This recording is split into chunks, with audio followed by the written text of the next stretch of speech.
ঈদের ছুটিতে রাস্তাঘাটগুলো ফাঁকা থাকলেও যেকোনো বিনোদন কেন্দ্র আর পার্কগুলির মধ্যে ছিল বিশাল বিশাল জনগণের ভিড়।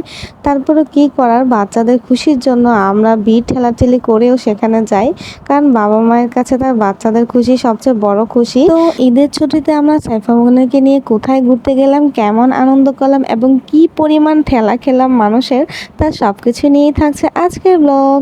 হ্যালো এভরিওয়ান, আসসালামু আলাইকুম। সবাইকে জানাই ঈদ মোবারক। কেমন কাছে সবার ঈদ অবশ্যই কমেন্টস করে জানাবেন। তো এটা ছিল ঈদের দ্বিতীয় দিনের ব্লগ। নর্মালি ঈদের মধ্যে আমরা কোথাও কোনো পার্কে যাই না, কিন্তু মেয়েটা সারাদিন বায়না করছিল তাকে কোথাও ঘুরতে নিয়ে যাওয়ার জন্য।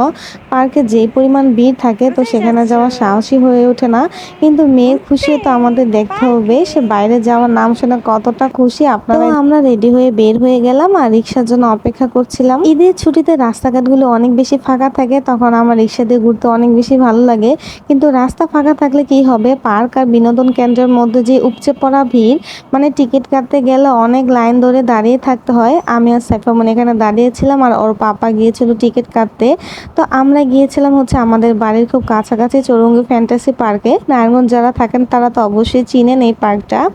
তো কি পরিমাণ ভিড় ছিল, ঠিক এই কারণেই সাইফা মনির পাপা ঈদের মধ্যে আমাদের কোনো পার্কে নিয়ে যেতে চায় না, কিন্তু এবার হচ্ছে মেয়ের বায়না, সেই জন্যই আসা। কারণ ঈদের সিজনে কোনো কিছুতেই শান্তি পাওয়া যায় না, না কোনো রাইডে চড়া যায়, না কোনো জায়গায় একটু পিকচার তোলা যায়। মানে যেখানেই যাই না কেন অনেক অনেক মানুষের ভিড় থাকেই। তো সাইফামনি তো মানে এন্ট্রি নেওয়ার পরই তার এই ঘোড়া রাইড, তার সবচেয়ে পছন্দের রাইডে উঠবে, সে বারবার দেখাচ্ছিল। তো এই যে রাইডে ওঠার জন্য পুরো মানে না হলেও যে 100-র বেশি জন মানুষের পিছনে দাঁড়িয়ে থাকতে হয়েছে আমাদের। প্রায় ঘন্টা খানেকের মতো দাঁড়িয়ে থাকার পর আমরা হচ্ছে আমাদের সিরিয়ালটা পাই। আর এই তো ফাইনালি সাইফামনি তার ঘোড়াতে উঠে, আর সে এবার তো অনেক বেশি খুশি হয়। মানে এর আগে যখনই আসতো একটু একটু ভয় পেত, কিন্তু এবার সে অনেক বেশি এনজয় করেছে।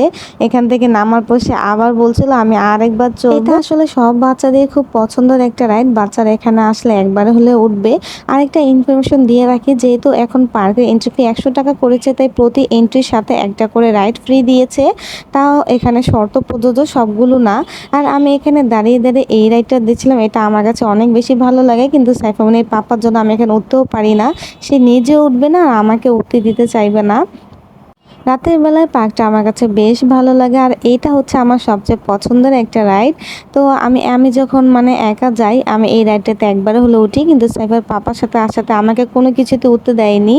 মানে সে শুধু মেয়ে কোনটা পছন্দ করে সেটার মধ্যেই মানে চড়াবে, এই হচ্ছে অবস্থা। তারপর আমরা রোলার কোস্টার ওঠার জন্য টিকিট কেটে রেখেছি, এটাও হচ্ছে সাইফা মনে অনেক পছন্দের একটা রাইড। আর এখানে অনেক অনেক সিরিয়াল ছিল, সাইফার পাপা হচ্ছে লাইনে দাঁড়িয়েছে আর আমি আর সাইফা মনে এখানে বসেছিলাম। যেটাই উঠতে যাই সেটাতে অনেক অনেক সিরিয়াল, প্রায় 1-1.5 ঘন্টা দাঁড়িয়ে থাকা লাগে। একটা রাইডে ওঠার জন্য যদি এতক্ষণ দাঁড়াতেই হয় তাহলে আসলে মানে ইচ্ছেটাই চলে যায়। কিন্তু মেয়ে তো আর সেটা বোঝে না, বারবার বলে আমি উঠবই। মানে একবার যেটাতে বলবে উঠবেই, সেটাতে না উঠি আর তাকে নিয়ে আসানো যায় না।